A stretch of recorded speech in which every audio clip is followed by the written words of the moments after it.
हरि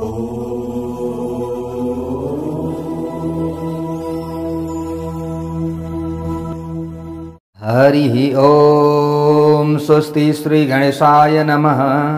ओम नमो भगवते वासुदेवाय।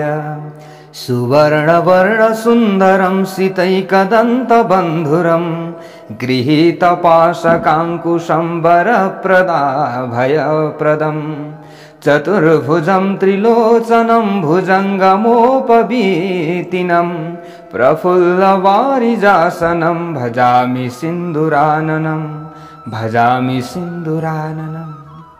जय श्री हरि, जय श्री कृष्ण। धर्ममार्ग युट्युब च्यानलका माध्यमद्वारा हजुरहरू यतिखेर श्री गणेश पुराण श्रवण गर्दै हुनुहुन्छ। म टिका पौडेल श्री गणेश पुराण भित्रका कथा प्रसङ्गहरूलाई लिएर आउने क्रममा आज पनि हजुरहरू समक्षमा उपस्थित भइसकेको छु। ओहो प्यारा प्यारा भक्त सज्जन वृन्दहरू, हामीले श्री गणेश पुराणका कथा प्रसङ्गहरू श्रवण गर्दै आउने क्रममा उपासना खण्डका सम्पूर्ण कथा प्रसङ्गहरूलाई श्रवण गरिसक्यौं र क्रीडा खण्डको पनि 3 अध्यायसम्मका कथा प्रसङ्गहरूलाई श्रवण गरिसकेका छौं। हामीले हिजो श्रवण गर्दै थियौं कि रौद्र केतु र शारदाका 2 पुत्र थिए, देवान्तक र नरान्तक। यिनीहरूले ठूलो तपस्या गरे। देवान्तकले त झन् 1000 वर्षसम्म तपस्या गर्यो। बुढी औँला मात्र टेकेर उसले भगवान शंकरको भजन गर्यो, स्तुति गर्यो र भगवान शंकरलाई प्रसन्न बनाउनका लागि उसले तपस्या गर्यो। भगवान शंकर पनि आशुतोष हुनुहुन्छ, छिटै रिसाउनुहुन्छ, छिटै प्रसन्न बन्नुहुन्छ। आउनुभयो, आशीर्वाद दिनुभयो, वरदान दिनुभयो। वरदान अब जब देवान्तकले पायो, देवान्तकले वरदान पाइसकेपछि अत्यन्त बलशाली भयो। उसले सत्यलोक पनि जितिलियो र देवलोक पनि जितिलियो, ब्रह्मलोक पनि जितिलियो। सबै उसले आफ्नो कब्जामा पारो, सबै आफ्नो कब्जामा पारो अब। र उसले अब देवलोकमा शासन सञ्चालन गरो। सबै देवताहरू यता उता भड्किरहेका छन्। हो प्यारा प्यारा भक्त सज्जन वृन्दहरू, अब वेदव्यासजीले अगाडि गएर ब्रह्माजीसँग फेरि प्रश्न गर्नुहुन्छ। देवान्तकस्य चरितं श्रोतं भक्त्या तवाननात् इदानीं वद मे ब्रह्मन् नरान्तक विचेष्टितम्। हे कमलासन, हे कमल को आसन बनाएर बस्नेवाला, हे पितामह, हे ब्रह्माजी, मैले भक्ति पूर्वक तपाईका मुखबाट देवान्तकको केही चरित्र आदिलाई श्रवण गरेँ। अहिले मलाई अब हजुरले भन्दै हुनुहुन्थ्यो कि 2 भाइ थिए, देवान्तक र नरान्तक भनेर। देवान्तकको त केही प्रसङ्गहरू हजुरले श्रवण गराउनु भयो। अब नरान्तकले चाहिँ कस्तो क्रियाकलापहरू गर्यो त, नरान्तकका क्रियाकलापको विषयमा बताइ बक्सियोस् भनेर अब वेदव्यासजीले ब्रह्माजीसँग प्रश्न गर्नु भएको छ। ब्रह्माजीले अगाडि गएर फेरि भन्नुहुन्छ वेदव्यासजीलाई, शृणुष्वावहितो ब्रह्मन् सम्यक सत्यवती सुता कथयिष्येऽधुना तत्तु दृष्ट्वा ते परमादरम्। हे सत्यवती नन्दन व्यास, तपाईं सावधान भएर सुन्नुहोस्। तपाईको श्री गणेशका कथाहरूमा परम श्रद्धा मैले देखेको छु। यो देखिसकेपछि अब म अहिले तपाईले जान्न खोजेको विषयमा बताउँदैछु। हे वेदव्यास, देवान्तकको भाइ थियो नरान्तक। नरान्तकले अनेक थरी दैत्यहरूका संगत गर्यो। उसले दैत्यहरूका साथ पृथ्वीमा गएर त्यहाँका धेरै राजाहरूको अब उसले हत्या गर्यो र अनेक राजाहरूलाई घाइते पनि बनायो। यो नरान्तक पनि महाको दुष्ट थियो। हे वेदव्यास, नरान्तकले अनेक राजाहरूको वध गरेको देखेर नरान्तकद्वारा आक्रान्त बनेका वीरहरू त्यसका शरणमा आए। नरान्तक जहाँ जहाँ राजाहरूका सैन्यहरू उसले देख्दथ्यो त्यहाँ त्यहाँ आक्रमण गर्न पुगिहाल्थ्यो।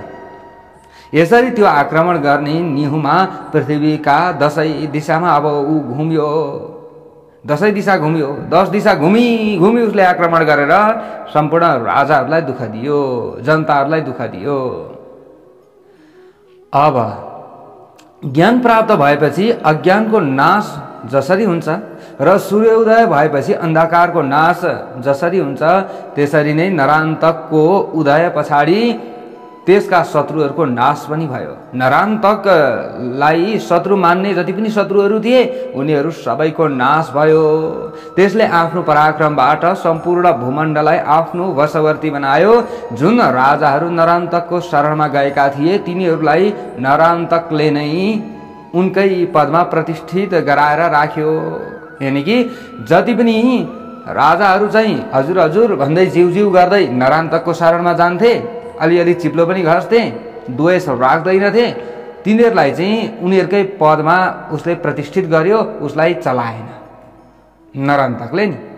हेर्नुहोस्, अब जुन राजाहरू मारिएका थिए तिनका छोराहरूलाई एकदम कराद राजा बनाएर त्यसले उनकै बाबुहरूको सिंहासनमा स्थापित गर्यो। फेरि जो राजाहरू थिए राजाहरूले नरान्तक माथि द्वेष गर्दथे तिनीहरूलाई चाहिँ मार्थ्यो र उसका छोराहरूलाई चाहिँ फेरि राजा बनाएर बुबाको पद उसले दिन्थ्यो, बुबाको सिंहासनमा स्थापित गरिदिन्थ्यो। त्यस्तो पनि थियो यो नरान्तक। पहिले जुन राजाहरू नरान्तकसँग युद्ध गर्न तम्सिएका थिए ती राजा पछि आएर नरान्तकका अब सेवक बन्न पुगे। तिनका रिक्त पदहरूमा आफ्ना विश्वस्त दैत्यहरूलाई अब स्थापित गरिदियो नरान्तकले। यसरी त्यसले समुद्र वलयद्वारा घेरिएको पृथ्वीमा शासन सञ्चालन गरियो। नरान्तकको आतंकका कारण सन्तप्त बनेका देवता, दानव, किन्नर र मुनिहरू यज्ञ र स्वाहा स्वधाबाट वर्जित भएर अब अत्तिनै गुफाहरूमा शरण लिन गए। गुफाभित्र गएर अब लुक्न थाले, पस्न लागे। अब हामीलाई पनि भेट्यो भने यसले मार्छ। नरान्तकको आक्रमणका कारण हामीले सधैँ अध्ययन गर्दै आएको वेदलाई त्याग गर्न विवश हुनु पर्यो भनेर चिन्ताग्रस्त ती मुनिहरूले मनबाट वेदको अभ्यास गर्न अब उनीहरूले चाहिँ गुफाभित्र गएर थाले, मनैमनले अभ्यास गर्न थाले। आतंकले भयभीत भएर अब धेरै ठुलो ठुलो पढ्न छोडे उनीहरूले। मनमनै नि गुन्ने यसो हेरेर, आँखाले हेरेर मात्र पढ्न थाले। ती ऋषिहरूले अब तपस्या गर्न पाएनन्। जहाँ तपस्या गर्थे ऋषिहरूले त्यहाँ जान्थ्यो, विघ्न गरिदिहाल्थ्यो। यसरी भूमण्डललाई आफ्नो बसमा तुल्याएर नरान्तकले नागलोकमा पनि विजय हासिल गर्न ऊ पुग्यो। नागलोकमा पनि गयो।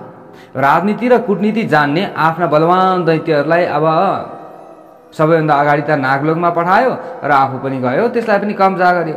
ती दैत्यहरूले अब गरुडको रूप लिएर पातालमा आक्रमण गरे नरान्तकको आज्ञा पाएपछि, र आक्रमण गरेर अनेक सर्पहरूलाई उनीहरूले खाए। गरुडको रूप धारण गर्दै जान्थे, सर्पहरूलाई खान्थे दैत्यहरूले असंख्य सर्पहरूको भोजन गरेपछि भयभीत भएका शेषनाग ती दैत्यहरूका सामु आए र नाग सुन्दरीहरूसँग आएका ती शेषनागले आफूसँग भएका रत्न दिव्य जति पनि वस्त्रहरू थिए नाग कन्याहरू समेत उपहारका रूपमा प्रदान गरेर मधुर सम्बन्ध बनाउने उपाय गरे। अलिकति सम्बन्ध राम्रो होस् न त भन्ने उपाय अब यिनले गरे शेषनागले। नरान्तकलाई सजिलै राज्य टक्र्याएका शेषनागले अब नरान्तकद्वारा समर्पित पातालको शासन स्वीकार गरे र अब वार्षिक करभार नरान्तकलाई दिन मन्जुर पनि गरे।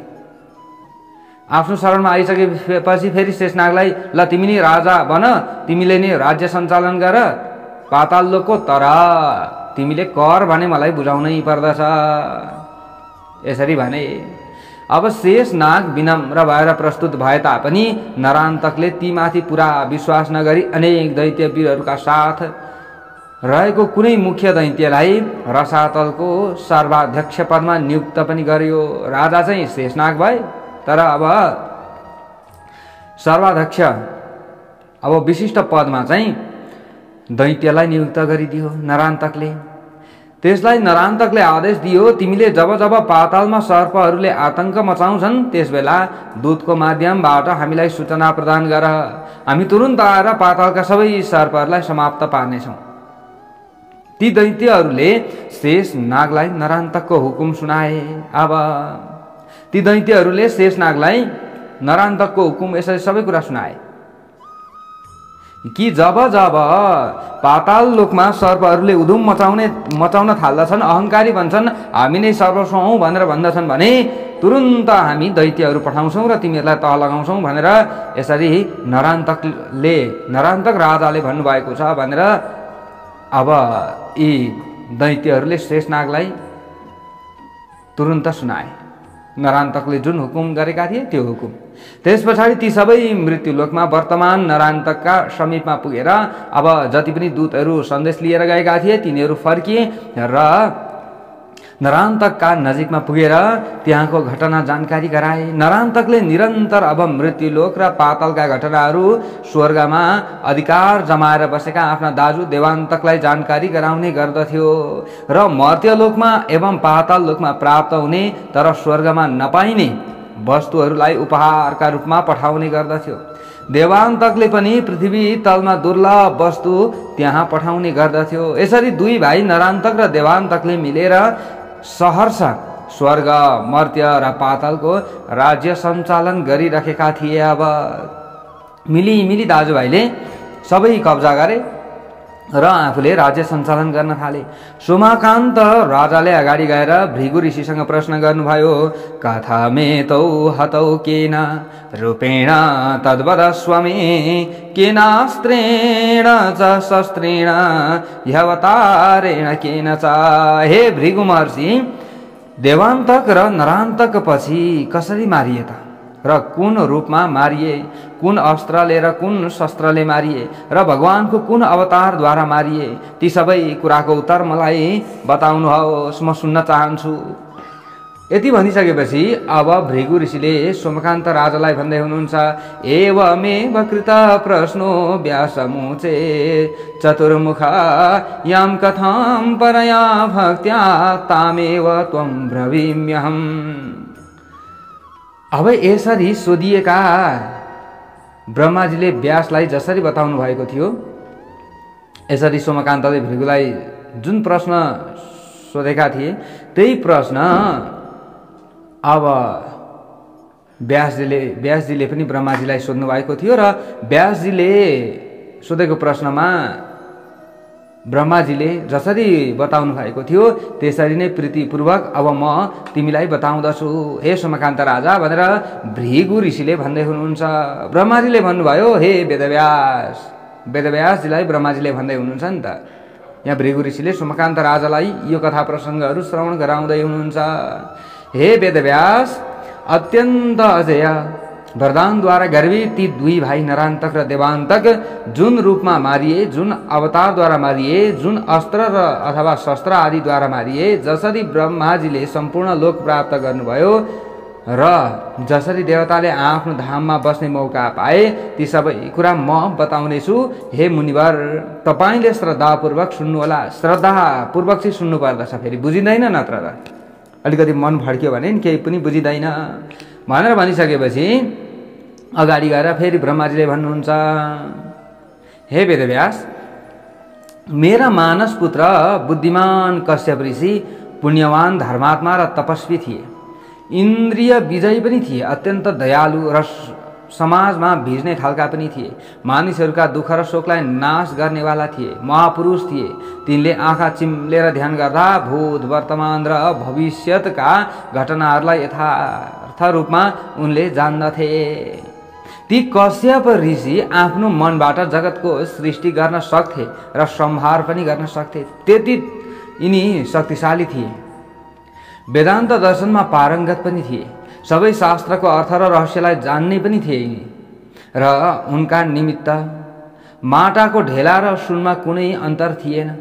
माटाको ढेला एउटा माटाको ढिस्कनुलाई पनि उस्तै सुन जस्तै उनले ठान्दथे, सुनलाई पनि माटाको ढिस्कनु नै हो, यो माटै हो भनेर ठान्दथे। त्यस्ता थिए, केही कुरामा लोभ गर्दैनथे। तिनकी जेठी पत्नीको नाम थियो अदिति थियो जेठी पत्नीको नाम। ती अत्यन्त प्यारी पत्नी थिइन्। उनका लागि सम्पूर्ण लक्षणले परिपूर्ण ती अदितिको बराबरी गर्ने त्रिलोकीमा कुनै पनि नारीहरू थिएनन्। अदितिले आफ्नो पतिव्रता धर्मको तेजबाट स्वर्गीय, मर्त्य र पाताललाई पनि भस्म गर्न सक्थिन्, त्यति तेजस्विनी थिइन् यिनी। शेषनागले आफ्ना 1000 मुखद्वारा पनि तिनका गुणहरूको बयान गर्न सक्दैनथे। तिनका वरिपरि रहेका अष्टनायिकाले तिनको कृपा प्राप्त गर्न सेवा गरिरहेका थिए। अष्टनायिकाहरू पनि वरिपरि आउँथे र सेवा गर्दथे। निष्पाप चरित्र भएकी थिइन् अदिति। इन्द्र सूर्य आदि देवतालाई जन्माएका कारण देवा माताका रूपमा विख्यात थिइन् अदिति। वास्तवमा अदिति मूल प्रकृतिकै रूप थिइन् र संसारमा लीला गर्न कश्यपकी पत्नी बनेर जन्मेकी थिइन्। मूल प्रकृति नै हुनै फेरि अदिति मानेकी। यहाँ भन्दै हुनुहुन्छ ब्रह्माजीले, ऊ नै यसरी अदितिका रूपमा कश्यप पत्नी बनेर जन्मिएकी थिइन्। एक दिन प्रसन्न मुद्रामा रहेकी अदितिले एकान्तमा प्रसन्न मुद्रामा रहनुभएका आफ्ना प्यारा पति कश्यप ऋषिसँग भनिन्, हे स्वामी, हे स्वामिन्, स्वामिन् विज्ञातुमिच्छामि कृपां कृत्वा वदस्वत। हे मेरा प्राणनाथ, म हजुरसँग केही कुरा जान्न चाहन्छु। कृपा गरेर हजुरले मलाई बताउनुहोस्। उत्तम नारीहरूका लागि पतिबाहेक अरू कुनै गति हुँदैन। मलाई बताउनुहोस् त, अब मैले गर्नुपर्ने कार्य के हो? कश्यप ऋषिले अगाडि गएर भन्नुभयो, सम्यग् उक्तं त्वया भद्रे मम प्रीति करे नघे तद् ब्रवीमि समापृच्छ यते मनसि वर्तते। अब आफ्नी पत्नीले के भन्न खोज्दैछिन् भन्ने कुरा कश्यप ऋषिले थाहा पाउनुभयो र उहाँले भन्नुभयो, हे कल्याणी, हे निष्पाप चरित्र भएकी र अत्यन्त प्यारी, हे सुन्दरी, तिमीले राम्रो कुरा गर्यौ। तिम्रो मनमा जे कुरा छ सङ्कोच नमानिकन मसँग भन, म त्यसको उत्तर दिन्छु। मैले जान्न त जानेको छु, र पनि तिम्रै मुखबाट अझै म अरू कुरा सुन्न चाहन्छु भनेर भनेपछि अब अदिति माताले अगाडि गएर भन्नुभयो, इन्द्र दयो देवगण स्वस्य पुत्रत्वमागतः परमात्मा चिदानन्द ईश्वरो यः परात्परः। हे पतिदेव, सच्चिदानन्द परमेश्वर परमात्मा मेरा गर्भमा पुत्र भनेर प्रवेश गर्नुहुनेछ कि छैन? कसरी उहाँ मेरो गर्भमा पुत्र भनेर प्रवेश गर्नुहुन्छ र कसरी मेरो मन स्थिर हुनेछ? म अहिले परमात्माको सेवा गर्न चाहन्छु। हजुरले त्यो उपाय बताइबक्सियोस् जुन उपायबाट परमात्मा साक्षात मेरा पुत्र बनेर अवतरित हुनुपर्नेछ। मेरो मन कृतकृत्य हुनेछ हजुरले यो उपाय बताइदिनु भयो भने। अदितिले यसरी बिन्ती गरिन् कश्यप ऋषिसँग। अब कश्यप ऋषिले अगाडि गएर भन्नुभयो, साधु प्रोक्तम महाभागे वचनम परितोषकम यथा जलम त्रिसार्तस्य क्षुदितस्य च भोजनम। हे देवी, हे भाग्यवती धर्मपत्नी, मलाई सन्तोष लाग्ने राम्रो वचन तिमीले भन्यौ। तिम्रो वचन मेरा निमित्त तिर्खाएका प्राणीका लागि पानी झैं र भोकाएका प्राणीका लागि भोजन झैं सन्तोषदायक भएको छ। बिना पुण्य कसरी परमात्मा हाम्रा पुत्रका रूपमा आउन सक्नुहुन्छ र पुण्य चाहिन्छ। पुण्य बेगर हाम्रो पासमा परमात्मा आउन सक्नुहुन्न। त्यसका लागि केही न केही त पुण्य चाहियो। बिना पुण्यम कथम यायात परमात्मा स्वपुत्रताम। त्यतिकै त आउनुहुन्न। अब म त्यसको लागि तिमीलाई केही उपाय चाहिँ बताउँछु। हे प्रिय, यदि पूर्व जन्ममा केही तिमीले सद्धर्म गरेकी छौ भने मैले बताएको उपायले काम गर्छ र तिम्रो पुत्रको रूपमा परमात्मा आउन सक्नुहुन्छ। तर उपाय त गर्नु पर्यो। यदि पूर्व जन्ममा तिमीले केही राम्रो कर्म गरेकी छौ, तिमीमा केही पुण्य सञ्चय छ भने, पाप छैन भने अवश्य पनि पुत्र बनेर परमात्मा आउन पनि सक्नुहुन्छ। तिमीले के गर भने हे प्रिय, अब म उपाय बताउँदैछु। तिमीले त्यसलाई हृदयमा स्थिर रूपमा धारण गरेर मैले बताएका कुराहरूलाई। भगवान वेदद्वारा पनि अगोचर हुनुहुन्छ, देखिनुहुन्न र ब्रह्मा आदि देवताको दृष्टिमा पनि पर्नुहुन्न। उहाँ निर्गुण निरहङ्कार निरीह र निर्विकल्प पनि हुनुहुन्छ। उहाँ मायाको विषय हुनुहुन्न। तापनि उहाँले मलाई तर पनि उहाँ मायाको विषयमा हुनुहुन्न, तर पनि मायालाई उहाँले नचाउनुहुन्छ र मायालाई साधन बनाएर संसारमा अनेक घटना घटाउने माइकहरूलाई पनि मोहित गर्नुहुन्छ। मायादेखि साह्रै पर रहनु भएको छ परमात्मा, तापनि मायाका आधार हुनुहुन्छ। उहाँ कारण तत्त्वभन्दा पनि पर हुनुहुन्छ र मायालाई विस्तार गर्ने कर्ता पनि हुनुहुन्छ। कार्य र कारणका पनि मूल कारण परमेश्वर नै हुनुहुन्छ। हे देवी, बिना अनुष्ठान त्यस्ता भगवान कसरी छोराको रूपमा साकार हुन सक्नुहुन्छ र केही न केही त गर्नु पर्यो, केही न केही अनुष्ठान गर्नु पर्यो, त्यतिकै परमात्मालाई पुत्रको रूपमा प्राप्त गर्न सकिँदैन भनेपछि अब अदितिले फेरि प्रश्न गर्नुभयो, कस्य ध्यानम कथम कार्य मनुष्ठानम मया धुना केन मन्त्रेण वा कुर्वे तद्वदस्व महामुने। हे प्राणनाथ, मैले अहिले कुन महापुरुषको अथवा कुन देवताको ध्यान गरौँ त र के अनुष्ठान गरौँ त, कुन विधिले के गर्नु पर्दछ त, कुन मन्त्र जप्नु पर्दछ, ती सबै विषयमा हे महामुनि मलाई बताइ बक्सियोस्। यसरी अब अदिति माताले प्रश्न गर्नुभयो आफ्नै पति कश्यप ऋषिसँग। ब्रह्माजीले अगाडि गएर भन्नुहुन्छ वेदव्यासजीलाई, हे वेदव्यास, एवं पृष्ठो मुनिस्तस्मै नाम मन्त्रम समादिशत्। यसरी अदितिद्वारा सोधिएका जो ऋषि कश्यपले अदितिलाई भगवानका नाम मन्त्रको उपदेश गर्नुभयो। अब कश्यपले 5 अक्षर भएको चतुर्थी विभक्ति सहितको सुरमा ओमकार लाग्ने मन्त्रलाई नमःसँग जोडेर उपदेश गर्नुभयो। उहाँले 5 अक्षरको चतुर्थी विभक्ति लाग्ने मन्त्र छ, पछाडि नमः पनि छ, अगाडि ओम पनि छ, त्यस्तो मन्त्र उहाँले उपदेश गर्नुभयो। पञ्चाक्षरम चतुर्थ्यन्त ओंकार पल्लवान्वितम। अनि ध्यान न्यास र देवता पनि उहाँले बताइदिनु भयो, कसरी ध्यान गर्नुपर्दछ, कसरी न्यास गर्नुपर्दछ, कुन देवताको ध्यान गर्नुपर्दछ र पुरस्चरण कसरी गर्ने भन्ने विषयमा पनि उपदेश दिनुभयो। त्यसपछि अत्यन्त प्रसन्न भएकी ती अदितिले आफ्ना प्राणनाथ कश्यप ऋषिलाई साष्टाङ्ग दण्डवत प्रणाम गरिन् र आधारपूर्वक तिनको पूजा पनि गरिन्, पतिदेवको पूजा गरिन् अदिति माताले। त्यस पछाडि उनको आज्ञा लिएर तपस्या गर्न वनतर्फ लागिन्। वनमा गएर अब स्नान गरेपछि पवित्र वस्त्र धारण गरेकी जो अदिति माता हुनुहुन्थ्यो, अदिति माताले अब विधिपूर्वक न्यास गर्नुभयो। स्थिर चित्तले भगवान श्री गणेशको अब उहाँले ध्यान गर्न थाल्नुभयो। श्री गणेशजीको ध्यान गर्नका लागि उहाँले श्री गणेशजीको मन्त्र प्रदान गर्नुभएको थियो। यहाँनिर भन्दै हुनुहुन्छ कसले? ब्रह्माजीले वेदव्यासजीलाई। रुख र लहराहरूले घेरिएको एकान्त र वायुको प्रवेश नहुने शान्त ठाउँमा अदितिले आफ्ना इन्द्रिय बाँधेर उत्तम आसनमा विराजमान हुनुभयो र भगवान श्री गणेशको परम मन्त्र जप्न थाल्नुभयो। उहाँले त्यस बेला अदिति माताको मनको वृत्ति एकाग्र थियो। उनी भगवान श्री गणेशको साक्षात्कारको कामना राखेर तपस्यामा लीन थिइन्। को? अदिति माता। ब्रह्माजीले यसरी भन्दै हुनुहुन्छ, निराहार रहेर हावाको मात्र पान गर्दै भगवान श्री गणेशको जप र ध्यानमा अविचल भावले समर्पित थिइन्। अदितिको तपस्याको प्रभावले त्यस वनका प्राणीहरूमा रहेको वैरभाव समाप्त भयो। अब देवताहरू अदितिको तपस्या देखेर हतप्रभ भएर भन्न थाले, यिनले के कुरा सिद्ध गर्न यसरी तपस्या गरिरहेकी छन्।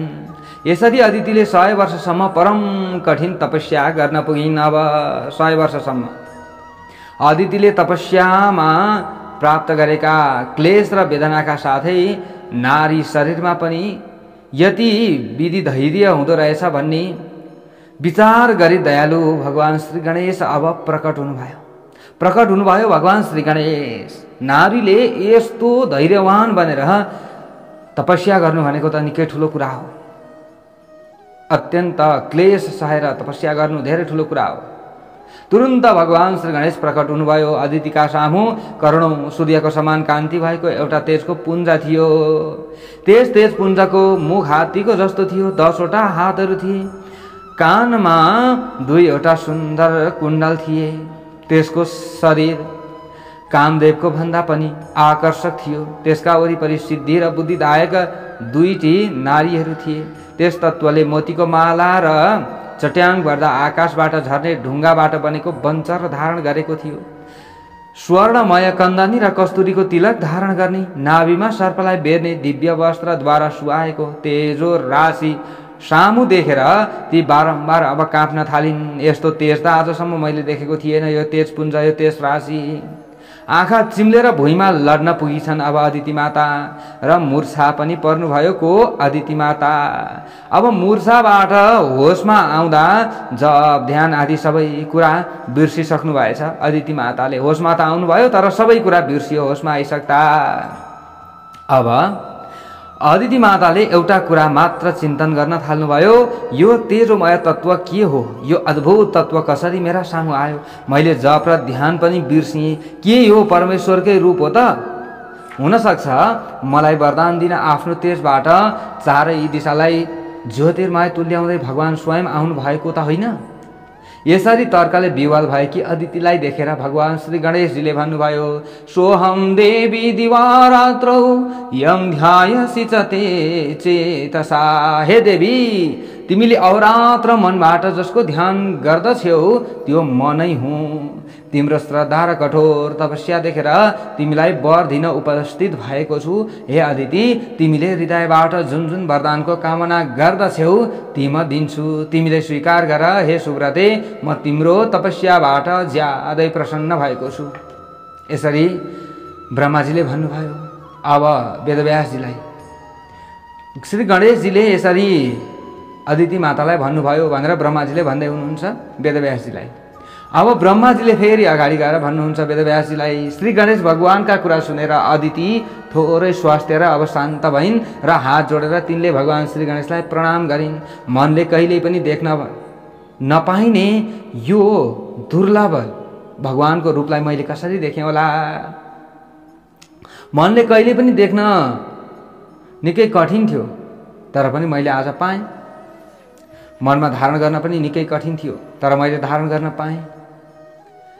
अब यस्तो नचिताएका भगवान श्री गणेशको अनुमानदेखि पर रहेको दिव्य मूर्ति देखेर अब निवेदन गरिन् अदिति माताले, त्वमेव सृजसे विश्वम पासीहं अखिलेश्वरः नित्यो निरञ्जनो देवो निर्गुणो निरहङ्कृतिः। हे भगवान, हजुरले नै संसारको सृष्टि पालन र संहार गरिबक्सनुहुन्छ।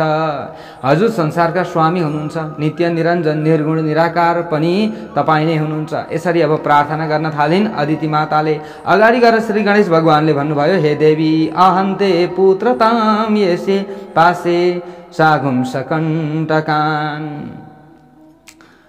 अब गणेशजीले भन्नुभयो, म तपाईँको छोरा भएर जन्मने छु, किनकि तपाईँको आशय मैले बुझिसकेँ, तपाईँका कुरा सबै मैले सुनिसकेँ कि परमात्मालाई छोरा बनाउन चाहनुहुन्छ। तपाईँको तपस्या पनि साधारण थिएन, त्यसै कारणले गर्दा अब म तपाईँकै छोरा भएर जन्मने छु। म बाध्य हुनेछु तपाईँको छोरा हुनका लागि, किनभने तपाईँको यो तपस्याले गर्दा म छोरा बनेर आउनुपर्ने भयो र साधुहरूको रक्षा पनि गर्नेछु, समाजका काँडाहरूलाई निर्मूल गर्नेछु, तपाईँको छोरा भएर आएर तपाईँका सम्पूर्ण इच्छा परिपूर्ण तुल्याउनेछु भनेर यसरी अब श्री गणेशजीले वरदान दिनुभयो। अदिति मातालाई यसरी वरदान दिएर देव श्री गणेश भगवान अन्तर्ध्यान पनि हुनुभयो। ती अदितिले पनि अब कश्यप ऋषिका नजिकमा जानुभयो र गएर सम्पूर्ण वृत्तान्त बयान गर्नुभयो। भगवानले दर्शन दिनुभयो, अन्तर्ध्यान हुनुभयो। अदिति माता प्रसन्न हुनुभयो, हतार हतार गरेर आफ्ना पतिका सामु जानुभएको छ र उहाँले अब भन्नुहुन्छ, तव आज्ञया गतारण्यं तपस्तप्त महत्तरम वरम दातुम मोह रूप आगतो सौगजाननः।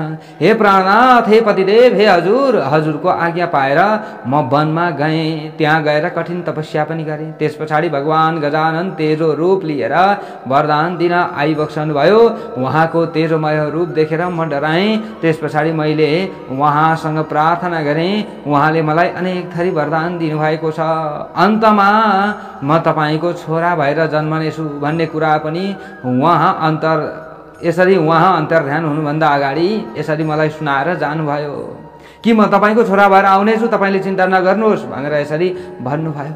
हजुरको कृपाबाट म आफ्नो कार्य सिद्ध गरेर हजुरको सेवाका लागि आश्रममा आइपुगेकी छु। हे पतिदेव, ब्रह्माजीले अगाडि गएर भन्नुहुन्छ वेदव्यासजीलाई, इति तस्याः वचः श्रुत्वा वरदानं सुधोपमम्। आफ्नी पत्नी अदितिका वचन सुनिसकेपछि अब कश्यप ऋषिले अमृतमय वरदान पाएको कुरा थाहा पाएर मुनिश्रेष्ठ कश्यप अदितिप्रति अत्यन्त प्रसन्न हुनुभयो। त्यस पछाडि दुवै दम्पति अमृतको प्राप्तिपछि परम आनन्दमा पुगे समान अत्यन्त प्रीतिका साथमा अब रमाएर रहन लाग्नुभयो। अगाडि गएर भृगु ऋषिले फेरि भन्दै हुनुहुन्छ सोमकान्त राजालाई, अथ सा मेदिनी दुष्टा दैत्यभार प्रपीडिता वेशान्तरं समास्थाय जगाम कमलासनम। अब दैत्यहरूको अत्याचारबाट अत्यन्त खिन्न भएकी पृथ्वी एक दिन अर्कै रूप धारण गरेर ब्रह्माजीका समीपमा पुगिन्। पृथ्वी नि दैत्यहरूले साह्रै अत्याचार गरे। पृथ्वीले थामी सक्नु नभएपछि अब आफूले रूप बदलेर ब्रह्माजीका समीपमा गइन् र दिन स्वरूपमा रहेकी पृथ्वीले अञ्जली बाँधेर ब्रह्माजीलाई भनिन्, जाताहम मलिना दीना हिना यज्ञ व्रतादिभिः। हे विधाता, यज्ञ व्रत आदि नहुनाले म मलिन भएकी छु। पृथ्वीमा अहिले वेदको ध्वनि गुन्जिँदैन, पृथ्वीमा यज्ञ आदि पनि हुँदैन। त्यसै कारणले गर्दा म अहिले मलिन छु, दुखी छु, उब्जाउ शक्ति पनि घटेको छ। दिन अवस्थामा पुगेकी छु। स्थान भ्रष्ट इन्द्र आदि देवता र ऋषिगण समेतको भार बढ्नाले म अत्यन्त सन्तप्त छु र हजुरको शरणमा आएकी छु। हे भगवान, जुन उपायबाट दुष्टको नाश हुन सक्छ त्यो उपाय बताउनुहोस्, अन्यथा म पर्वत र मानिसहरूको भारले व्याकुल भएर आफूलाई थाम्न नसकी पातालमा पुग्नेछु। यसरी अब पृथ्वीले ब्रह्माजीका समीपमा गएर तपस्या गर्न यानि कि प्रार्थना गर्न थालिन्। यसरी बिन्ती गर्न थालिन्। अब अगाडि गएर भृगु ऋषिले फेरि भन्दै हुनुहुन्छ सोमकान्त राजालाई, इति वाक्यम धरित्र्यास श्रुत्वा कस्तामथा ब्रवीत्। पृथ्वीका यी कुरा सुनेर ब्रह्माजीले भन्नुभयो, हे पृथ्वी, वर्तमान समयमा तिमी मात्र दुखी छैनौ, म पनि दुखी छु।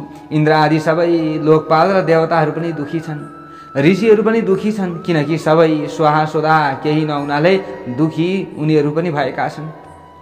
हामीहरू प्रलय कालमा झैँ अहिले स्थान भ्रष्ट, मन्त्र भ्रष्ट र आचार भ्रष्ट भएका छौँ। त्यसकारण हामी सबैले मिलेर देवताका पनि देवता श्री गणेशको प्रार्थना गर्नै पर्दछ। श्री गणेशको निराकार ब्रह्मरूप र जगतको कारणका पनि मूल कारण उहाँ हुनुभएका कारणले गर्दा अब उहाँको ध्यान हामीले गर्नुपर्दछ। जब श्री गणेश दैव योगले मानिसहरूको कल्याणका लागि साकार स्वरूपमा प्रकट हुनुहुन्छ त्यसबेला सबै लोकहरूका साथै तिम्रो पनि कल्याण हुनेछ। यसरी अब ब्रह्माजीले भन्नुभयो पृथ्वीलाई। भृगु ऋषिले अगाडि गएर सोमकान्त राजालाई भन्नुहुन्छ, यसो भनेपछि हे सोमकान्त राजा, अब ब्रह्मा आदि सबै देवता र ऋषिहरूले निराकार र साकार स्वरूपमा रहनुहुने श्री गणेशको हात जोडेर प्रार्थना गर्न पुगे। सम्पूर्ण लोकान्तरका स्वामी हे श्री गणेश, हजुरलाई बारम्बार नमस्कार गर्दछौँ। सम्पूर्ण प्राणीहरूका अन्तिम गन्तव्य धाम हे भगवान, हजुरलाई बारम्बार हामी प्रणाम गर्दछौँ। सम्पूर्ण संसारको सृष्टि गर्ने हजुरलाई बारम्बार हामी नमस्कार गर्दछौँ।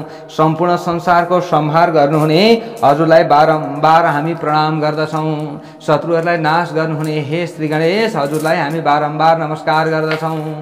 यसरी हात जोडेर दुखी भएका देवताहरूले बारम्बार लामो स्तुति गर्न थाले। देवताहरूले स्तुति गरेर देवादिदेव श्री गणेशलाई हात जोडी फेरि दुखित स्वरले भन्न लागे, हे भगवान श्री गणेश, जगतमा हाहाकार फैलिएको छ। पितृका निमित्त स्वाहाकार स्वधाकार र देवताहरूका लागि स्वाहाकार सबैभन्दा भएको छ। कहीँ पनि यो शब्द सुनिँदैन।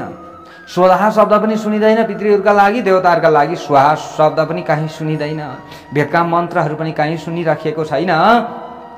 अब कसरी उद्धार हुन्छ त सबैको?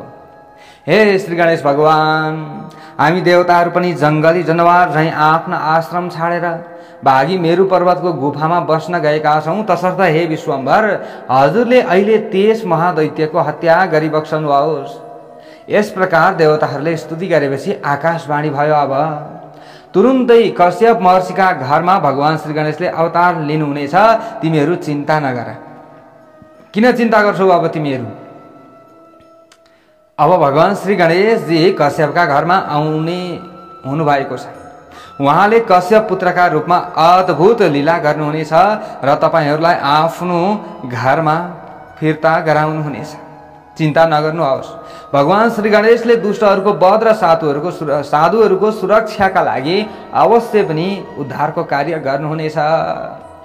यस किसिमको आकाशवाणी सुनिसकेपछि अब ब्रह्माजीले पृथ्वीलाई भन्नुभयो, हे वसुन्धरा, हे देवी, आकाशवाणीको अर्थ अनुसार भगवानको अवतार लिने निश्चयलाई आत्मसात अब हामीले गरौँ र अब आत्मसात गरी तिमी पनि स्वस्थ र शान्त बन। अब तिम्रो सहायताका निमित्त देवताहरूले मर्त्यलोकमा अवतार लिनेछन्।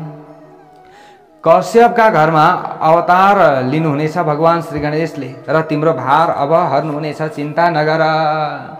ब्रह्माजीद्वारा सम्बोधित गरिएकी पृथ्वी अब ती अत्यन्त आफूलाई प्रसन्न बनाउनेवाला शब्द सुनेर मनमनै हर्षित भइन् र चित्त स्थिर बनाएर एवं स्वास्थ्य भएर आफ्नो स्थानमा फर्किन्। केही काल पछाडि अदितिले उत्तम गर्भ अब धारण गर्न पुगिन्। गर्भको तेज बढ्दै गयो। जसरी शुक्ल पक्षको चन्द्रमाको वृद्धि हुन्छ त्यसरी नै गर्भस्थ बालकको पनि विकास भइरहेको थियो। 9 महिना पुरा भइसकेपछि अब अदितिले उत्तम पुत्र पैदा गरिन्। 9 महिना पुगेर 10 महिना लागिसकेपछि ब्रह्माजीका वचनबाट ती बालक कश्यप नन्दनका रूपमा अब प्रसिद्ध भए। हेर्नुहोस् है त, श्री गणेश भगवानले अब अदितिका गर्भबाट आफू बाहिर आउने सोच गर्नुभयो र उहाँ बाहिर आउनुभयो, उहाँ प्रकट हुनुभयो। सद्योजात बालकका 10 हात थिए। तत्काल जो जन्मिनु भएको थियो, प्रकट हुनुभएको थियो भगवान श्री गणेश, उहाँका 10वटा हात थिए। कानमा कुण्डल शोभायमान थिए। निधारमा कस्तुरीको टीका चम्किरहेको थियो र शिरमा सुन्दर मुकुट शोभायमान थियो। बालकका वरिपरि सिद्धि र बुद्धि नामक 2 युवतीहरू अब देखिए। त्यहाँनिर हेर्दा हेर्दै तिनको घाँटीमा रत्नको माला सुहाएको देखिन थालो। छातीमा चिन्तामणि टल्किएको देखिन थालो। बालकका ओठहरू 12 मासे फुल झैँ राता देखिन थाले। अब यसरी हेर्दा हेर्दै नाक लामो थियो, ललाट सुन्दर आँखीभौँले सुहाएको थियो र दाँत असाध्यै चम्किला थिए। शरीरको दिव्य कान्तिले अत्यन्त शोभायमान र कान्तिद्वारा अन्धकारलाई नाश गर्ने ती बालकले दिव्य अब वस्त्र धारण गरेको देखियो। हेर्दा हेर्दै यस्तो अद्भुत लीलाहरू त्यहाँ देखिन थालो। यस्ता सुन्दर अलङ्कार एवं वस्त्रले सुहाएका बालकलाई देखेर प्रसन्न भएका अदिति र कश्यपले अब बालकको चहकिलो तेजका सामु संसारका अरू पदार्थ देख्न सकेनन्। केही पनि अन्य पदार्थहरू देखिएन। त्यस्तो तेजवान भएर श्री गणेशजीले अवतार लिनुभयो। बलपूर्वक आँखा खोल्दा त्यो बालकको रूपले तिनीहरूका आँखा तिर्मिराउँथे। अद्भुत बालकको चरित्र, यो विचित्र सौन्दर्य देखेर अदिति र कश्यप दुवै अत्यन्तै आनन्दित हुनुभयो। केही बेर पछाडि बालकले अदिति र कश्यपलाई सम्बोधन गर्दै बोल्न थाल्नु भएछ। हेर्नुहोस् है, केही समय केही दिन बितेको थियो, अब उहाँले बोल्न थाल्नुभयो। हेर्नुहोस्, केही दिन केही महिना यसरी बित्दै गइसकेपछि अब बालकले भन्नुभयो, श्री गणेश भगवानले भन्नुभयो, बालक रूपमा आउनु भइसकेको छ उहाँ। मातस्त्वया यत पूर्वं सहस्र परिवत्सरं येन रूपेण सन्ध्यातस्तनयत्वेन याचितः। आमा, तपाईले धेरै पहिले 1000 वर्षसम्म जुन उद्देश्य लिएर ध्यान गर्नुभएको थियो र मेरा कोखमा तपाईँ पैदा हुनुहोस् भनेर प्रार्थना गर्नुभएको थियो, त्यसबेला मैले तपाईलाई धेरै थरीका वरदान दिएको थिएँ। ती वरदानहरूकै पूर्णताको क्रममा आज म तपाईको छोरा भएर जन्मेको छु। अब मैले पृथ्वीको भार हरण गर्नेछु र दुवै आमा बुवाको श्रद्धापूर्वक सेवा पनि गर्नेछु। ब्रह्मा आदि देवताहरूलाई तिनीहरूको धाम र पदमा स्थापित गराउन पहल गर्नेछु र दुष्ट दैत्यहरूको पनि विनाश गर्नेछु, नाश गर्नेछु। अब भृगु ऋषिले सोमकान्त राजालाई अगाडि गएर भन्नुहुन्छ, इत्यमाकर्ण्य तद्वाक्यं सानन्दाश्रु बभूवतु। बालकका यी कुरा सुनेर ती दुवै दम्पति अत्यन्त आनन्दित भए। जसरी चखेवा चखिबीले बिहानी पख आकाशमा सूर्यनारायणको दर्शन पाएर आनन्दको अनुभूति गर्दछन्, त्यसै गरी ती दम्पतिले पुत्र जन्मका कारण आनन्दको अनुभूति गरिरहेका थिए। त्यस पछाडि ती दुवैले बालकलाई सम्बोधन गर्दै भने, हे वत्स, हे छोरा, आज हामी दुवैको अद्भुत अद्भुत पुण्यको उदय भएको छ। किनकि श्री गणेश परमात्मा हाम्रा पुत्र भएर आउनु भएको छ। हाम्रो कुल धन्य भएको छ। हामीलाई जन्म दिने मातापिता धन्य हुनुभएको छ। हामी दम्पतिको जन्म सफल भएको छ। परमात्मालाई साक्षात पुत्रको रूपमा हामीले प्राप्त गरेका छौँ। आज सकल चराचरका स्वामी, सम्पूर्ण संसारका साक्षी, निराकार, नित्य, आनन्दमय र सत्य स्वरूप श्री गणेश परमात्माको हाम्रो घरमा उत्तम पुत्रको रूपमा लिएर आउनु, तपाईँ हाम्रो घरमा आउनु यो साधारण कुरा होइन। आज हजुरले हामीलाई कृतार्थ बनाउनु भएको छ। धागोमा मणि उनिए झैँ तपाईँमा सम्पूर्ण स्थावर जङ्गम स्वरूपमा रहेको संसार उनिएको छ। तपाईँ सर्वव्यापक र सर्ववेत्ता हुनुहुन्छ। अहिले तपाईँले आफ्नो तेजोमय स्वरूपलाई साधारण बनाउनुहोस्। अब तपाईँले यस्तो तेजोमय स्वरूप हाम्रो अगाडि नदेखाउनुहोस्। अब तपाईँले लोकमा जन्मिने सामान्य बालकहरू सरह भई बाल क्रीडा गर्नुहोस् न। यसो गर्नुभयो भने त हामीलाई पनि छोराको रूपमा देख्न पाउँदा राम्रो हुन्छ, माया लाग्छ, अझ काखमा खेलाउन पाउँछौँ। जब तपाईँले कुनै लीला गर्नुपर्ने हुन्छ त्यस बेला मात्र यस्तो अद्भुत स्वरूप धारण गर्नुहोला। अहिले चाहिँ तपाईँले सानो, जसरी साधारण मानिसहरूका पुत्रहरू जन्मिन्छन् अथवा पुत्रीहरू जन्मिन्छन्, छोराछोरी जन्मिन्छन्, त्यस्तै स्वरूपमा हजुर आइबक्सियोस्। बाबुआमाका यी कुरा सुनेर परमात्मा श्री गणेशले आफ्नो दिव्य रूपलाई अब धारणा, जुन साधारण रूपमा चाहिँ परिणत गर्ने सोच गर्नुभयो। आफ्नो जुन दिव्य रूप थियो त्यसलाई हटाउने उहाँले सोच बनाउनु भयो। त्यस पछाडि भगवान श्री गणेश 2 हात भएका सामान्य बालक भनी भुइँमा लडेर रुन थाल्नुभयो। यो हेर्दा हेर्दै ल हेर्नुहोस् है, अब बालक रूप श्री गणेशका मुखारविन्दबाट उच्चारण गरिएको रोदन ध्वनि सुनेर दिशा विदिशा पाताल र आकाश पनि प्रसन्नताले निनादित भयो। अब एकदमै त्यस बालकको नादमय र गम्भीर ध्वनि श्रवणका कारण बन्द्याहरू गर्भवती भए। जति पनि बन्द्याहरू थिए ती नारीहरू पनि गर्भवती हुन पुगे र निरस वृक्षहरू सहसा सरसमा परिणत भए। बालरूप भगवान श्री गणेशको गम्भीर स्वर सुनेर देवतागणका साथमा रहेका इन्द्र पनि प्रसन्न भए। दैत्यहरू भयभीत भए र पृथ्वी अत्यन्त हर्षित भइन्। त्यस पछाडि कश्यप ऋषिले ब्राह्मणहरूका साथ रहेर सद्योजात बालकको अभिजात कर्म संस्कार सम्पन्न गरे। कश्यपले बालकलाई मन्त्र उच्चारण पूर्वक मह र घिउ चटाउनु भयो र शिरमा स्पर्श गर्नुभयो। हेर्नुहोस्, मह र घिउ यसरी जन्मिँदाखेरि बच्चाहरूलाई चटाउनु पर्दछ। हामीले सबै यो पहिले पनि बुझ्दै आएका कुराहरू हौँ र हजुरहरूले पनि गर्दै आउनुभएको कुराहरू होला र जतिलाई थाहा छैन उहाँहरूले पनि यो कथा सुनेपछि बुझ्नुभयो होला। हेर्नुहोस् है त, अब आमा अदितिले पनि ब्राह्मणहरूको वेद मन्त्र घोषका साथ ती बालकलाई दुध चुसाउनु भयो। अब नाल कठोर बालकलाई पखालेपछि, कि नाल कठोर थियो, बालकलाई यसरी पखाल्नु भयो। पखालिसकेपछि अदिति माताले ती बालकलाई बिस्तारमा सुताउनु भयो। त्यस बेला कश्यप ऋषिले अब यसरी नाल काटेर बालकलाई पखालिदिनु भयो।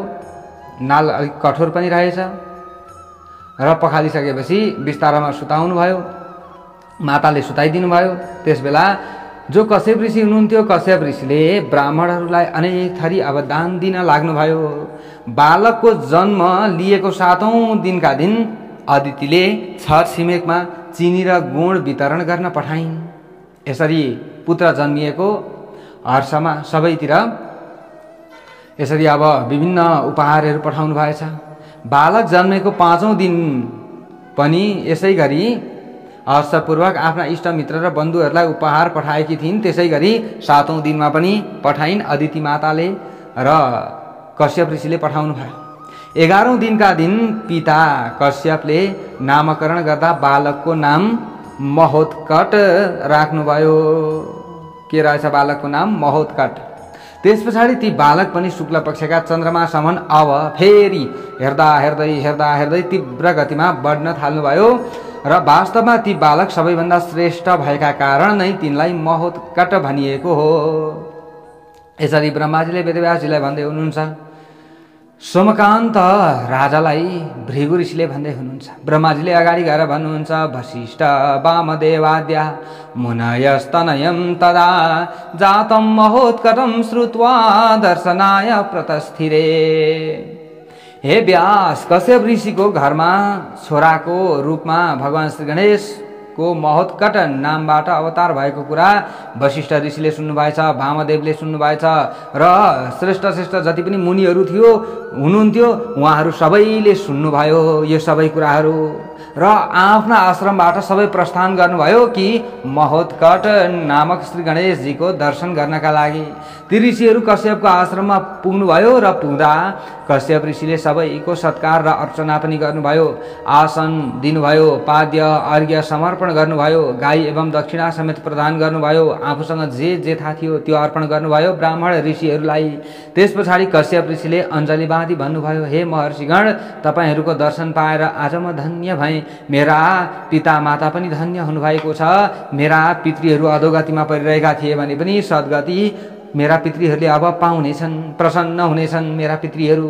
मेरो दीर्घकालिक तपस्या पनि धन्य भयो, किनकि मैले इन्द्र नारायण आदि विशिष्ट देवताहरूद्वारा पनि पूजनीय हजुरहरूका चरण कमलको दर्शन पाएँ। हे तपोधन, हजुरहरूको यहाँ आगमनको कारण के होला? यसरी कश्यप ऋषिले सोध्नुभयो ऋषिहरूलाई। सोधिसकेपछि अब कश्यपको यो प्रार्थनामय बाणी सुनिसकेपछि अब वशिष्ठ आदि गरिएका ऋषिहरूले भन्नुभयो, श्रुतस्ते तनयो ब्रह्मन् नारदात् सुमहोत्कटः तं द्रष्टुं त्वां च सम्प्राप्ता नान्यत् किञ्चित् प्रयोजनम्। हे ऋषिवर, नारद ऋषिबाट तपाईँका पुत्रका रूपमा महोत्कट भगवानले अवतार लिइबक्सनु भएको छ भन्ने कुरा हामीले सुन्यौं र अहिले उहाँको दर्शन गर्नका लागि हामी आएका छौं। बरु उहाँको दर्शन गर्न पाऊँ, अरू हाम्रो कुनै पनि प्रयोजन छैन। ब्रह्माजीले अगाडि गएर भन्नुहुन्छ वेदव्यासजीलाई, ऋषिहरू बालकको दर्शन गर्न आएको थाहा पाउने बित्तिकै अब अदितिले तिनीहरूलाई बालकको दर्शन गर्न बोलाउनु भयो र दर्शन गरेपछि वशिष्ठले भन्नुभयो, यी बालकले ज्यादै ठुला काम गर्नेछन्, त्यसकारण यिनको नाम महोत्कट रहेको रहेछ। यिनका शरीरमा 32 लक्षण छन्, त्यसकारण ठुलो तेज भएका परमात्मा श्री गणेशले तपाईँको घरमा महोत्कटको रूपमा अवतार लिनुभएको छ। हे महामुनि, यी बालकको जीवनमा धेरै थरी विघ्नहरू आउनेछन्। विघ्न आउनेछन्, जो सर्वश्रेष्ठ व्यक्ति हुन्छ नि, जसले मुक्ति पाउनेवाला छ, ती व्यक्तिहरूलाई पनि धेरै विघ्नहरू आइरहन्छ। जो यो मानव जीवनबाट पार पाउनेवाला छ, ती व्यक्तिहरूलाई पनि धेरै विघ्न धेरै कष्टहरू आइरहन्छ। जब कष्ट आउँछ, जब विघ्न आउँछ, तब न भगवानलाई सम्झिन्छ। विघ्नै आएन, कष्टै परेन भने भगवानलाई कसले सम्झिन्छ? सम्झिँदैन। र जसको भाग्य खुल्नेवाला छ, ती व्यक्तिहरूलाई पनि सामान्य कहीँ न कहीँ सङ्कटहरू पर्छ। जो महान व्यक्तिहरू हुन् नि, उनीहरूलाई अवश्य पनि सङ्कट पर्दछ। हो प्यारा भक्त सज्जनवृन्दहरू, यहाँ यही कुरा भन्दै हुनुहुन्छ वशिष्ठ गुरुले।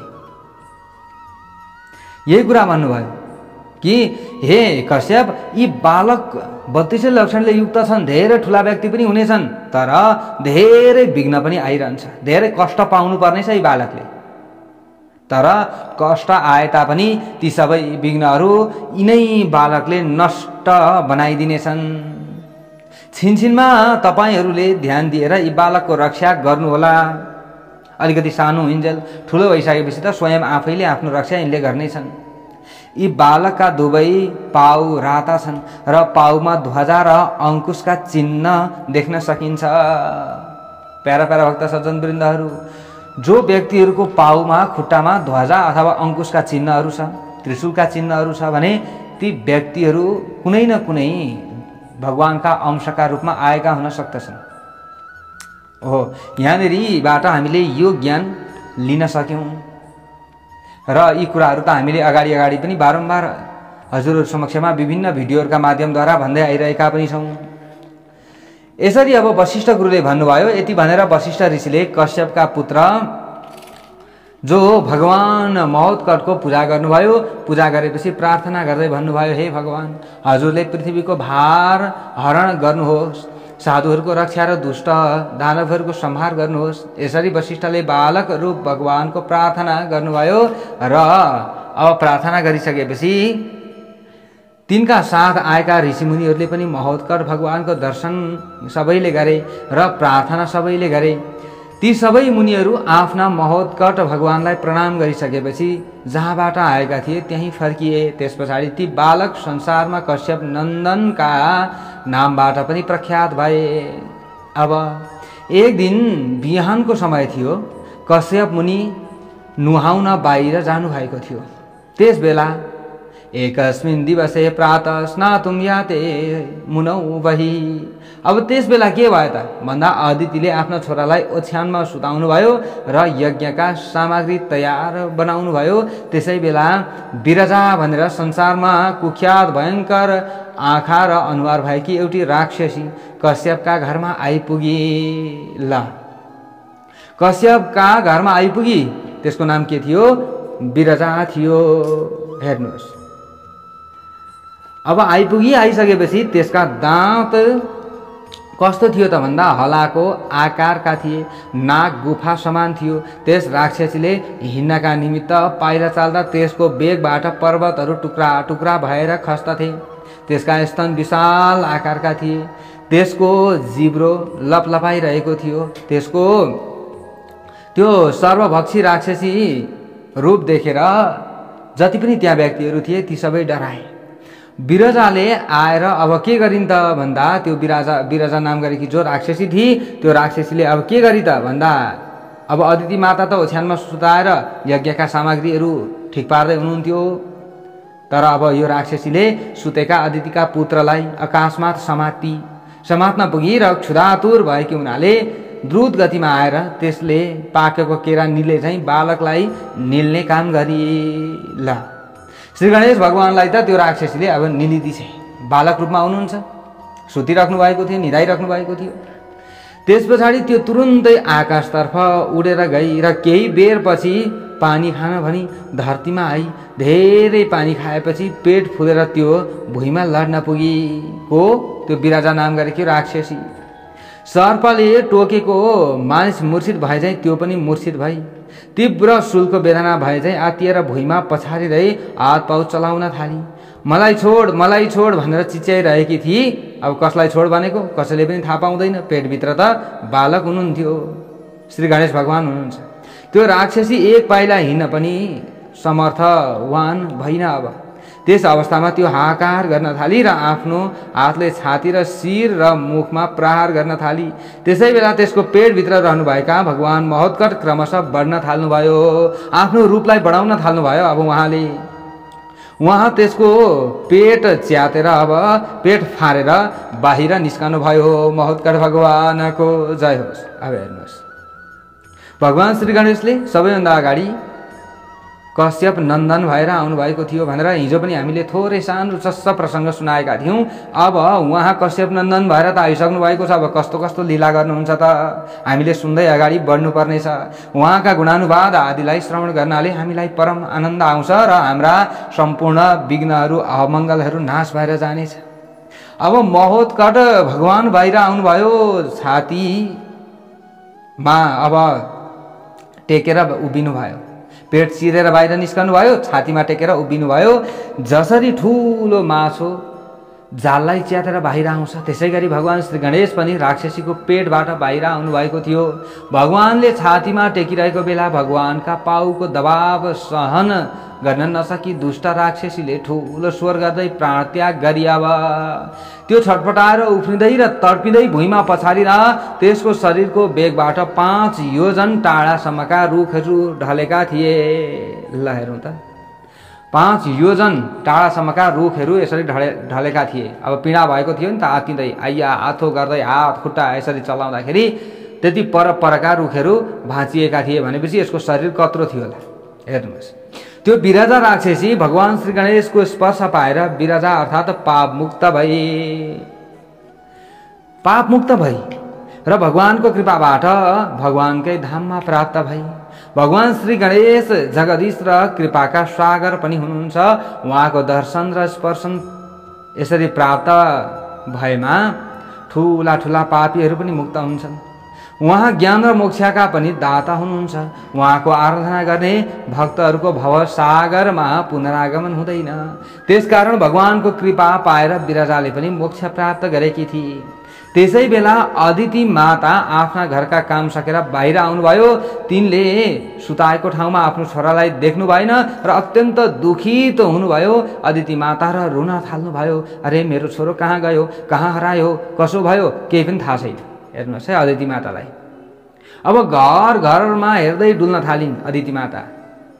कहीँ पनि आफ्नो बालकलाई देख्न पाउनु भएन।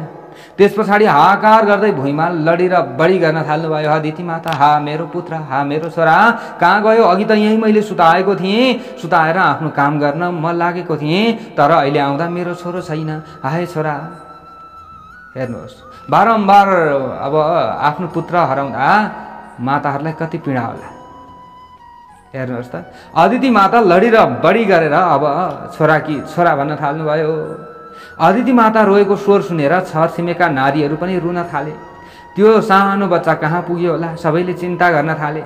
कसले लग्यो होला भनी प्रश्न गर्दै डराएका ती सबै मानिसहरूले ठुलो आश्चर्य माने। अब अदिति माताको मुख सुक्यो रुँदा रुँदा कराउँदा कराउँदा। ती अत्यन्त मलिन पनि भइन् को अदिति माता र बारम्बार बिलाप गर्न थालिन् अदिति माताले। आँसुले भरिएका र गाजलले सिँगारिएका आँखा पुस्दै मुखमा छरिएका आँसुका दाना सफा गर्दै तिनले धेरै बेरसम्म अब बिलाप गरिन्। ती भन्दै थिइन् मेरा घरमा ती बालक कल्पवृक्ष बनेर जन्मिएका थिए। आज मेरा बालकलाई कसले कहाँ पुर्यायो? हाय विधाता, मेरो छोरा कहाँ गयो? अदिति माताले बारम्बार अब फेरि अझै बिलाप गरिराख्नु भएको छ। भगवानको वरदान के खेर जाला त? भगवानले त मलाई वरदान दिनुभएको थियो कि म तिम्रो पुत्र भएर आउनेछु, संसारको पालन गर्नेछु, रक्षा गर्नेछु भनेर भन्नुभएको थियो। तर आज भगवानको वाणी पनि झुटो भयो। हेर्नुहोस् साह्रै अत्यन्त छटपटाइ। हामी पनि कुनै पनि समस्यामा परिहाल्दा धेरै छटपटाइहाल्छौँ, तर आत्तिनु हुँदैन धेरै। अवश्य पनि हामी भगवानका भक्त छौँ भने हाम्रो रक्षा कहीँ न कहीँबाट हुन्छ। कोही न कोही व्यक्ति हामीले भेट्छौँ हाम्रो उद्धारका लागि। हामीले धेरै चिन्ता गर्नु हुँदैन। अब यहाँ अदिति माता त एकदम छटपटाइराख्नु भएको छ। छोरा, ए छोरा कहाँ गयो नि? बारम्बार भगवानले हामीलाई खजाना त दिनुभएको थियो, तर आज कसले त्यसलाई लुटेर लग्यो? हाय विधाता, मैले ऋषि पत्नीका रूपमा कति ज्ञान र कति विद्या हासिल गरेकी थिएँ। मैले दिनै पछि भगवानको पूजा गरेको थिएँ। मैले हजारौं हजार वर्ष तपस्या पनि गरेकी थिएँ, तर आजै मलाई नै दुःख पर्नुपर्ने के हो नि यस्तो? यो मैले बारम्बार भगवानको पूजा गरेकै थिएँ, तर मलाई नै दुःख परेको छ। मलाई त दुःख नपर्नु पर्ने हो। हेर्नुहोस् यस्तो सोच आउँछ नि हामीलाई पनि। हामी नै दिनै पछि पूजा गर्छौँ, तर हामीलाई नै किन दुःख हुन्छ भनेर जहिले तहिले हामी यसरी पीडामा परिरहेका हुन्छौँ। हो प्यारा भक्त सज्जन वृन्दहरू, यदि हामीलाई केही न केही दुःख भइरहेको छ भने त्यहाँ पनि भगवानको कृपा भइरहेको छ। जे हुन्छ राम्रैका लागि हुन्छ, हामीले यही सोच्नु पर्दछ र धेरै तनाव लिनु हुँदैन। अदिति माताको स्थिति पनि यही भइरहेको छ। भगवानले त स्वयं आशीर्वाद दिनुभएको थियो नि, तिम्रो सारा दुःखहरू म हरण गर्नेछु भनेर। खोइ त अब बौलाहा जस्तै बन्न थाल्नुभयो अदिति माता। मसँग सुवर्णको ठुलो पर्वत थियो, त्यसलाई कसले लग्यो? धिक्कार छ। आफ्नो छोरालाई सुवर्णको पर्वत सम्झँदै हुनुहुन्छ उहाँले। आज म दरिद्र भएकी छु। यसरी बिलाप गर्दै हातले छाती र मुख र शिरमा अब पिट्दै अदिति माता आश्रमबाट एक कोष बाहिर जान लाग्नुभयो। आश्रमात् बहिरागत्य क्रोशमात्रं निशाचरीं ददर्श पतितं तस्या वक्षस्य वचतं शिशुम्। एकदम पागल जस्तै बन्नुभयो अदिति माता र आफ्नो आश्रमबाट बाहिर निस्कनु भयो। एक कोष पर पुग्नु भएको थियो उहाँ। लगभग एक कोष भनेको लगभग 3 किलोमिटर भन्दा अलिकति केही ज्यादा पनि हुन्छ। लगभग हामीले 3 किलोमिटर लगभग मान्दछौँ। हेर्नुहोस्, त्यति पर गइसकेपछि अब के देख्नुभयो त अदिति माताले? त्यहाँ अदिति माताले एक कोष भूभाग फैलिएकी राक्षसीलाई देख्नुभएछ। त्यसको छातीमा त आफ्नो छोरो पो नाचिरहेको छ, खेलिरहेको छ। यो देख्ने बित्तिकै अब यो के हो? आश्चर्य भयो। अघि दुखी भइराख्नु भएको थियो, तुरुन्त चिन्तालाई छोड्नुभयो र प्रसन्न हुन थाल्नु भएछ। अरे मेरो छोरो कसरी यहाँ आइपुग्यो? अत्यन्त फुर्तिला र एकदम आनन्दित भएर, फुर्ती र आनन्दित भएर हाँसिरहेका आफ्ना बालकको दर्शन अब गर्नुभयो। फुर्तिला हुनुहुन्थ्यो। अरे श्री गणेशजी त्यतिखेर छातीमा खेलिराख्नु भएको रहेछ त्यो राक्षसीको। अदिति माता छक्क पर्नुभयो। बालकको दर्शन पाएपछि अदितिलाई अपूर्व आनन्द आयो। अब यहाँ धेरै आनन्द आयो। दौडिँदै दौडिँदै दौडिँदै हतार हतार जानुभयो र आफ्नो बच्चालाई समात्नुभयो र आलिङ्गन गर्नुभयो। धेरै पटकसम्म चुम्बन गर्नुभयो। दावमाना तमादाया लिलिङ्ग चुचुम्बचा वाचानन्दपूर्ण सा महद्भाग्यम ममाधुना। ओहो मेरो कति ठुलो सौभाग्य हो। हेर्नुहोस्, अघिसम्म बौलाहा जस्तै भनेर विधाताले मलाई ठगे भनेर भन्दै गर्नुभयो कि अदिति माताले, अब अहिले के भन्दै हुनुहुन्छ भने अघि विधातालाई श्राप गर्दै हुनुहुन्थ्यो, अहिले विधातालाई धन्यवाद दिँदै हुनुहुन्छ। अहो मेरो कति ठुलो भाग्य हो, आज दैवको प्रतापबाट मेरो बालक भयङ्कर राक्षसीको हातबाट मुक्त भएको छ। त्यसैले नि हामीले धेरै छिटो आत्तिहाल्नु हुँदैन। हेर्नुहोस्, यहाँनेरि मरेर लाने कोही पनि छैन, केही पनि हामीले लाँदैनौँ। त्यसैले धेरै ठुलो चिन्ता लिएर केही पनि हुँदैन। कुनै पनि समस्या परिहाल्छ भने हामीले आफू मुक्त हुने उपाय चाहिँ खोज्नै पर्दछ। हाम्रो जीवन के हो, हामी किन आयौँ, त्यसका लागि चाहिँ हामीले विचार पुर्याउनु पर्दछ। अब यहाँ के भयो त? अब अदिति माताले आफ्नो बालकलाई के गर्नुभयो? काखमा लिनुभयो, तुरुन्त जलाशयमा लिएर जानुभयो र स्नान गराउनु भयो बालकलाई। स्नानपछि ती आफ्नो घरतर्फ फर्किनुभयो। बालकलाई लिएर अदिति माताले आश्रममा आउनुभयो। तिनले आफ्ना पति कश्यपलाई सम्पूर्ण वृत्तान्त बताउनु भयो। त्यो वृत्तान्त सुनेपछि कश्यपले भन्नुभयो, हे प्रिया अदिति, भूत भावि विशेषङ्गै रुक्तं यन मुनिभिः प्रिये तदेतद् सत्यमभवत् तदाशीर्वचनादयम्। हे प्रियादिति, भूत र भविष्यकालका विशेषज्ञहरूले यी बालकको विषयमा जस्तो भविष्यवाणी गरेका थिए त्यो साँचो साँचो आज भएको छ। ज्योतिषीहरूको भविष्यवाणी मिलो नमिल्ने त कुरै छैन। हेर्नुहोस्, मिल्छ तर सही ज्ञान भएका ठाउँमा हामी पुग्यो भने केही न केही मिल्छ। हो प्यारा भक्त सज्जन वृन्दहरू, यहाँ कश्यप ऋषिले भन्दै हुनुहुन्छ, ज्योतिषीहरूले भविष्यवक्ताहरूले गरेको भविष्यवाणी साँचो भयो। ती ऋषिहरूका आशीर्वादले आज यो बालक सर्वभक्षी राक्षसीका हातमा परेर पनि जीवितै फेला परेको छ। उहाँहरूले भन्नुभएको थियो कि यी बालकलाई धेरै ठुला ठुला कष्टहरू आइपर्नेछ, धेरै समस्याहरू आइपर्नेछ, तर स्वयं समस्याहरू विघ्नहरू आफै दूर भएर जानेछ। धेरै चिन्ता नलिनु है, धेरै नआत्तिनु है, तर बालकको रक्षा चाहिँ गर्नै पर्दछ। कर्म भने गर्नै पर्दछ। आफ्नो रक्षा आफूले गरिहाल्छ नि, परमात्मा त हो नि भनेर छोड्नु चाहिँ हुँदैन। फेरि आफूले गर्ने कर्म आफूले गरेर अरूलाई शिक्षा दिनुपर्दछ। यदि त्यसो गरिएन भने यो कर्मको लोप हुन्छ।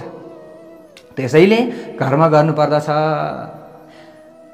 अब जीवितै भेला परेको छ आज मेरो छोरो, यसरी कश्यप ऋषिले भन्नुभयो। त्यस पछाडि कश्यप ऋषिले बालकको रक्षाका निमित्त गर्नुपर्ने आवश्यक विधि विधान गरेर अनेक थरी दान पनि दिनुभयो। स्वस्ति वाचन पूर्वक शान्ति कर्म गरिदिनु भयो। केही विघ्नहरू हामीलाई आउँछ, समस्याहरू हामीलाई आउँछ भने स्वस्ति शान्ति हामीले गर्नुपर्छ।